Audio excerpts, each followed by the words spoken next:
leo jamii zetu tumelipuuzia au tumelisahau.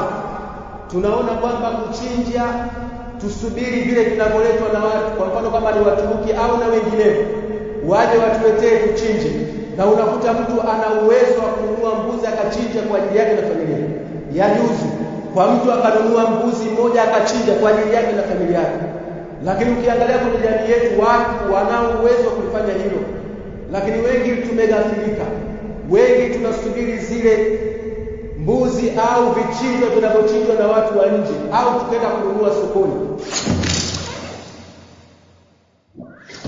وسلم وشر الأمور محدثاتها وكل محدثة بدعة وكل بدعة ضلالة وكل ضلالة في النار.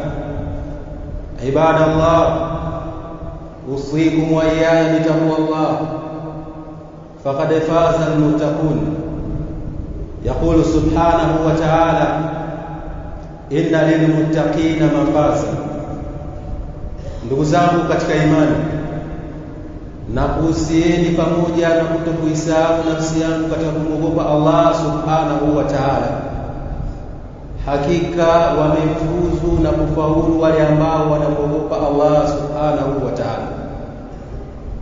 Ndugu zangu katika imani, tupo katika mwezi wa Dhulhijja, mwezi ambao Allah subhanahu wa ta'ala ametutaka, yani khitabu za Allah subhanahu wa ta'ala kwa kila ambaye ni mukallaf, ambao ni baligh, aqil, mustati'.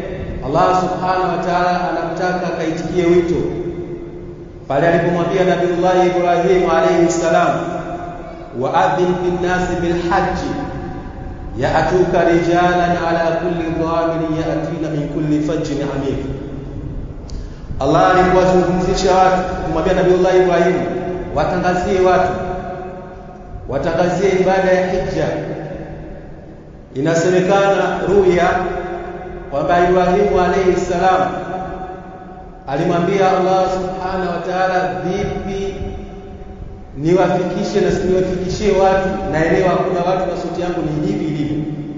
Allah akamwambia adhin au nadi fa alayna billah, wewe ita, sisi tutaifikisha sauti. Anasema Nabii Ibrahim alayhi salam akasimama, wengine wanasema kwenye Safa, wengine wanasema ala kwenye Hijr al-Aswad, wengine wanasema ala katika Hijr maqam Ibrahim. Akasema ya ayuha nas inna Allaha ittakhadha baytan fahujju, enyi watu Allah amekuandalieni nyumba, njooni. Wanasema sauti ilifika katika viumbe vyote, hata vilivyokuwa ambao vikuzaliwa. Kwa hiyo yote aliyesema labbaik Allahumma labbaik ataenda.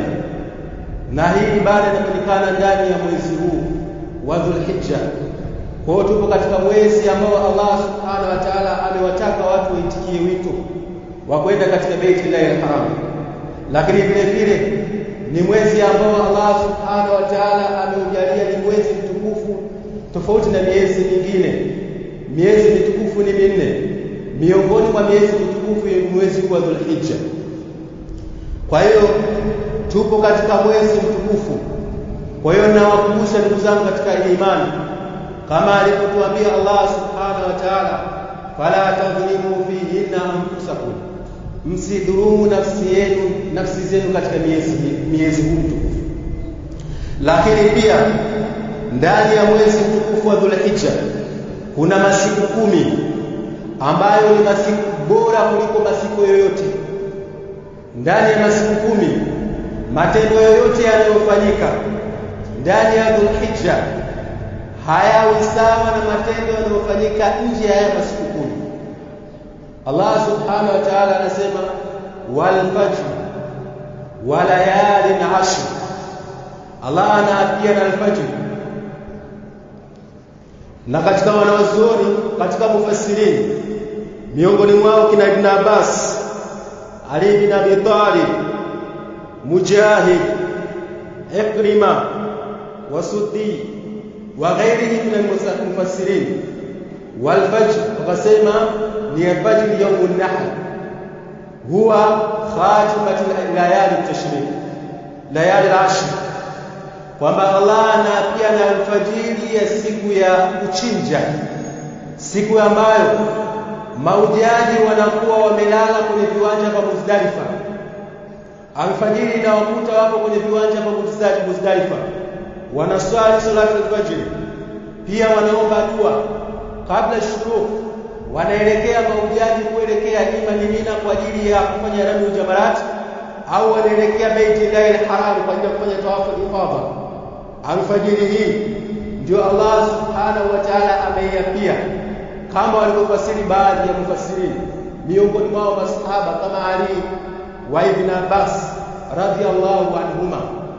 Kwa hiyo tupo katika masiku bora mno, na Allah subhanahu wa ta'ala kuyaapia haya masiku ni dalili ya kuonyesha kwamba yana ubora tofauti na masiku mengine, lakini vile vile kuyaapia kwa wakati huu ni kuonesha kuna miza tofauti na nyakati nyingine.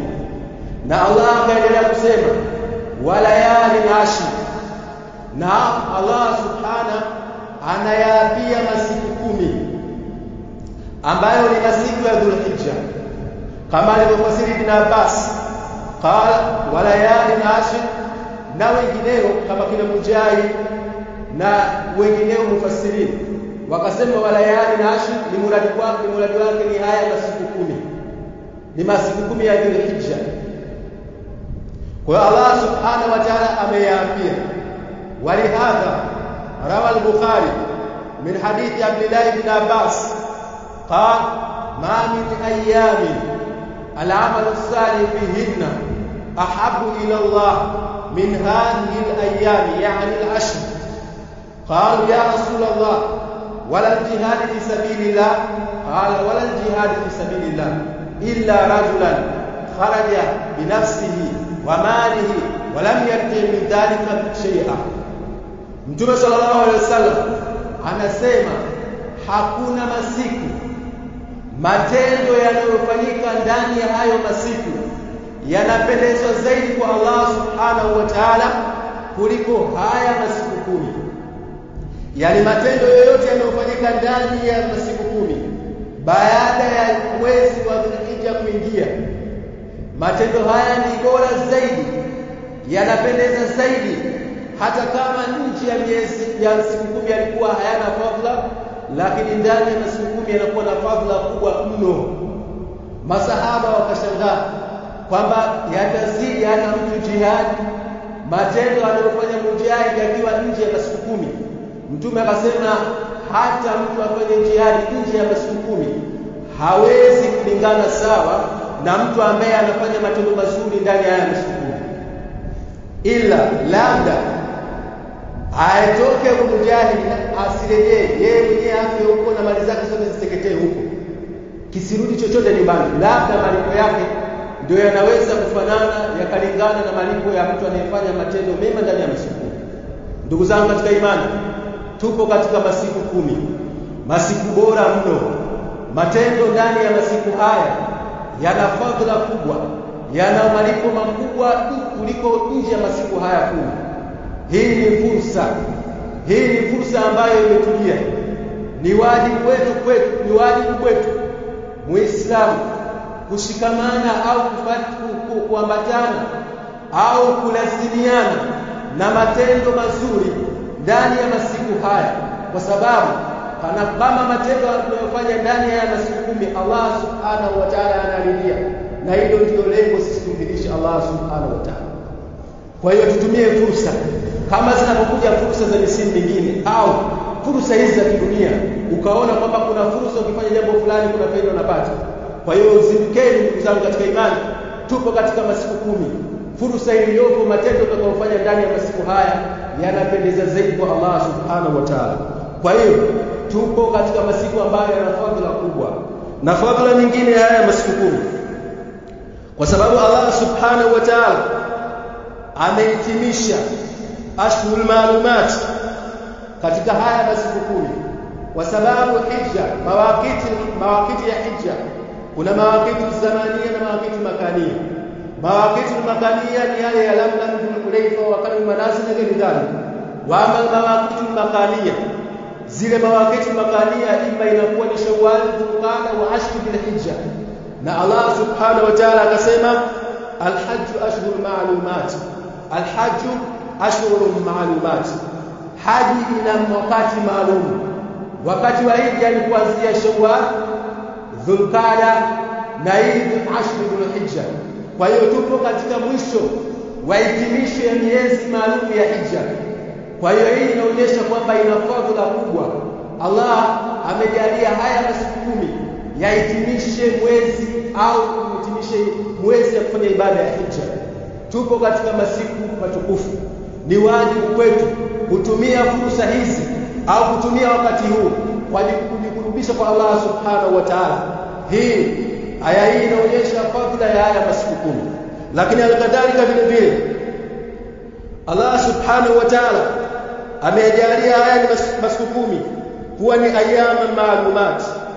Allah subhanahu wa ta'ala aliposema wa'adhin bin-nasi bil-hajj wa'adhin fin-nasi bil-hajj ya'tuka rijalan wa 'ala kulli dhamirin ya'tina min kulli fajjin amir yashhadu manafi'a lahum wa yadhkuru isma Allahi fi ayyamin ma'lumat wa mimma razaqahum min bahimatil an'am.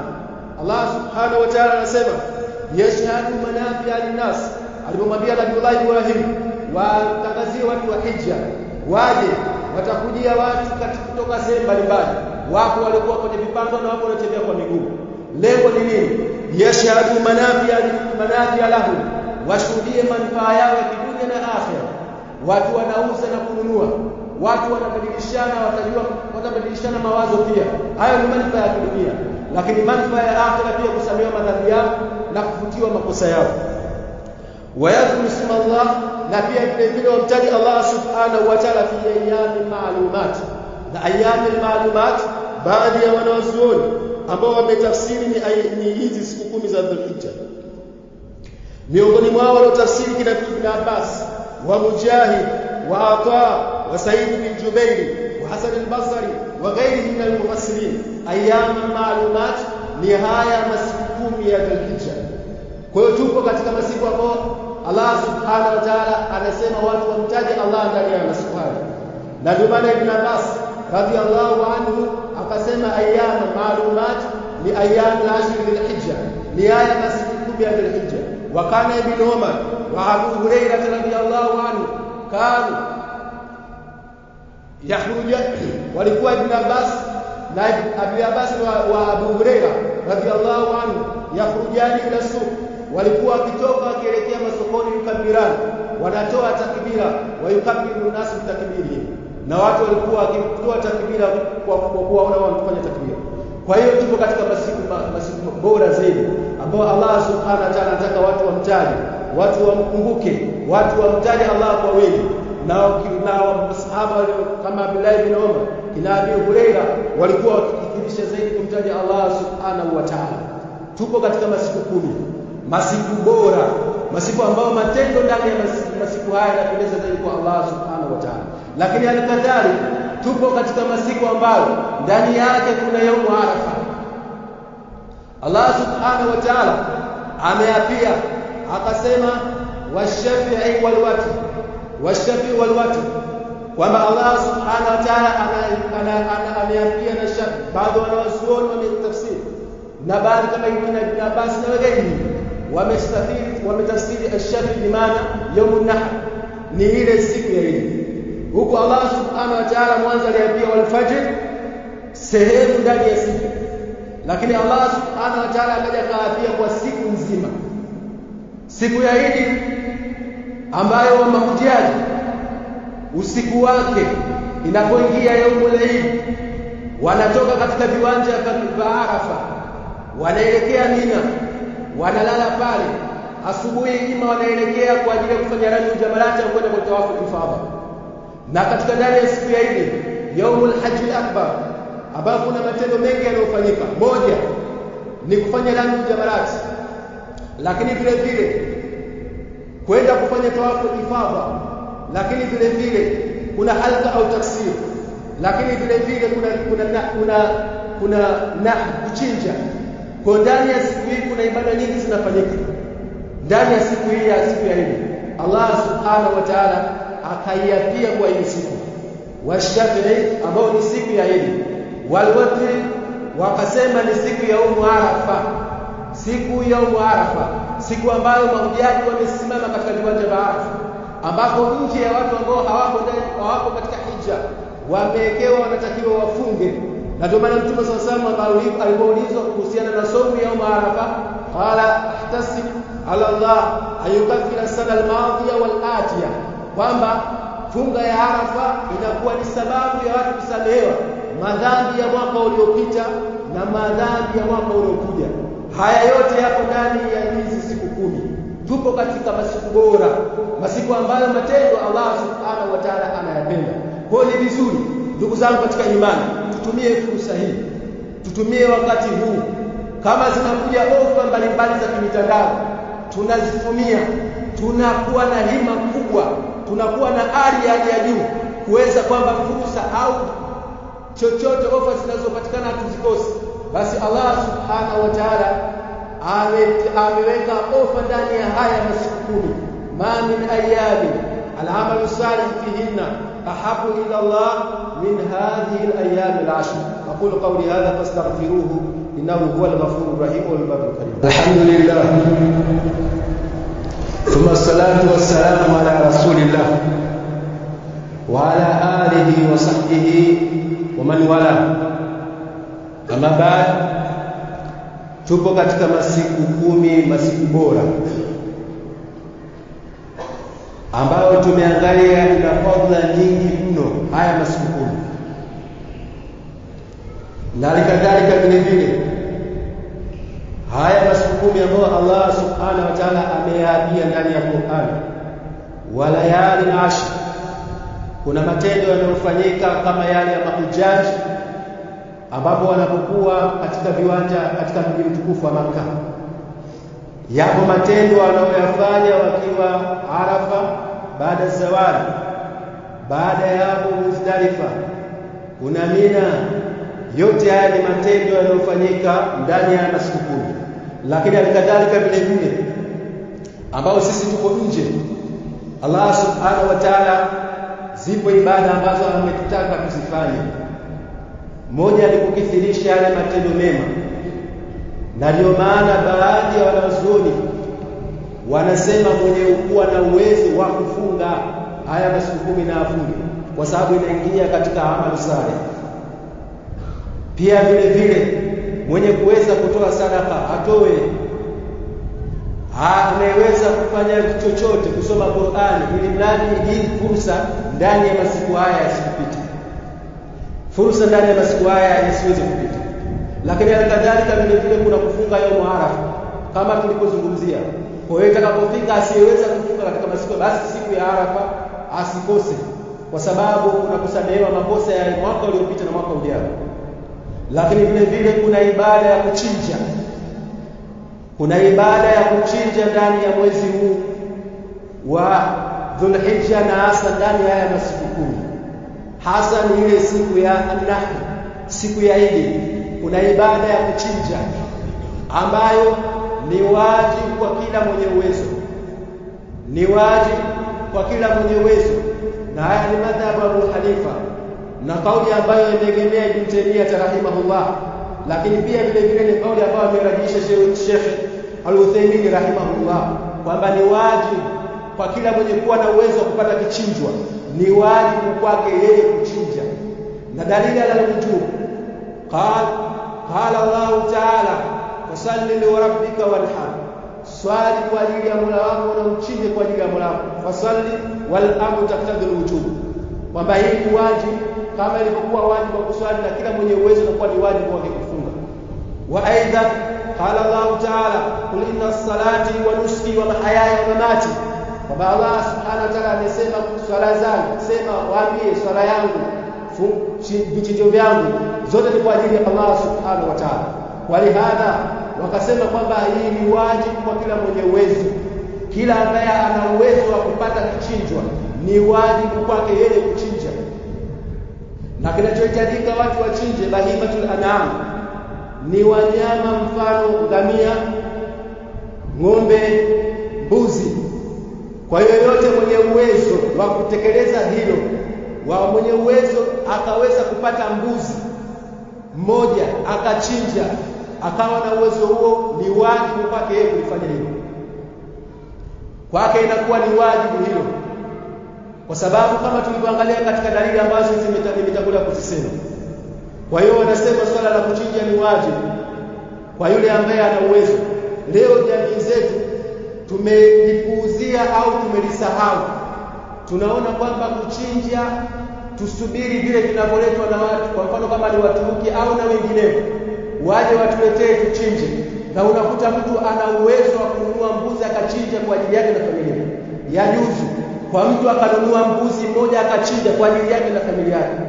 Lakini ukiangalia kwenye jamii yetu watu wanao uwezo wa kufanya hilo, lakini wengi tumeghafilika. Wengi tunasubiri zile mbuzi au vichinjo vinavyochinjwa na watu wa nje, au tukaenda kununua sokoni. Endapo kama uwezo huo unao na una uwezo wa kuchinja, inawajibika kwako kutekeleza wajibu huu, kama ilivyokuwa katika madhhabu ya Abu Hanifa na kauli ambayo ameegemea pia Ibn Taymiyyah rahimahullah, na kauli ambayo ameiona sawa Sheikh Uthaymeen rahimahullah kwa kuzingatia adilla. Kwa hiyo ni wajibu kwa kila mwenye uwezo. Tunao uwezo wa kununua mbuzi, sijajua gharama, lakini inawezekana kwenye 100,000 au 1,500 mbuzi akapatikana au chini hapo. Kama mtu ana uwezo wa kufanya hivyo, yamwajibikia kwake yeye kutekeleza hilo. Na wanyama wanahitajika wawe ni katika kama tulivyokuwa bahimatul an'am, ambao ni baka, ghanam au ibil. Na ibil inawezekana watu wakajikusanya wakawa 7 wakanunua kichinjwa wakachinja, wakala na kutoa sadaka kwa watu wengine. Jaiz, yafaa. Lakini kwa mtu ambaye ana uwezo yeye wa kununua yeye na familia yake, anunue mbuzi mmoja inatosha, akanuia yeye na familia yake pia wakachinja, taqarruban ila Allah, wajikurubisha kwa Allah subhanahu wa ta'ala, hususan ndani haya ayyam al-ashr, katika haya masiku, hasa siku ya Eid. Kwa hiyo ni wajibu kwetu sisi kuchinja. Na mnyama anayetakiwa kuchinjwa pia anatakiwa mnyama asiwe na kasoro, awe ni mnyama ambaye hana kasoro, asiwe na chongo, asiwe ni mgonjwa au amekonda sana, au mnyama ambaye hata wewe ukipewa ukanunua uwezo kununua, lakini ukanunua kwa ajili ya kuchinja kwa ajili ya kufikia, hafai. Tafuta mnyama mzuri mwenye sifa, amenona, ambaye anaweza kunufaisha ukala wewe na unatoa sadaka kwa watu wengine. Swala la kuchinja lipo ndani ya masiku haya. Hotuba yangu bado inasisitiza tupo ndani ya masiku 10, masiku bora mno, ambapo ni wajibu kwa kila mmoja wetu kushikamana kuhakikisha kwamba unafanya jambo la kheri. Kama ulikuwa unatoa sadaka, zidisha ndani ya masiku. Kama ulikuwa unasoma Qur'ani, zidisha. Kama ulikuwa pia unafunga, kwa sababu wanasema inaingia katika al-amal salih, inaingia katika hayo matendo mema. Kwa hiyo chochote unachokiona kwako wewe kitendo kizuri, hakikisha kwamba unakifanya na unakitekeleza ndani ya haya masiku 10. Kwa ndugu zangu katika imani, tukumbuke, tusisahau, tupo ndani ya masiku 10, tupo ndani ya mwezi mtukufu. Tusizulumu nafsi zetu kwa kufanya maasi au madhambi, lakini vile vile wale wenye uwezo wa kuchinja na watu tunawahamasisha, tunawakumbusha na tukumbushane na wengine kwamba tuna wajibu wa kulitekeleza hilo. Inna Allaha wa malaikatahu yusalluna ala nabi ya ayyuhalladhina amanu sallu alayhi wa sallimu taslima. Rabbana atina fid dunya hasana wa fil akhirati hasana wa qina adhaban nar. Rabbana arina al-haqqa haqqan warzuqna ittiba'ahu wa arina al-batila batilan warzuqna ijtinaba. Wa sallallahu ala nabiyyina Muhammad wa ala alihi wa sahbihi sallam. Alhamdulillah. Kama salat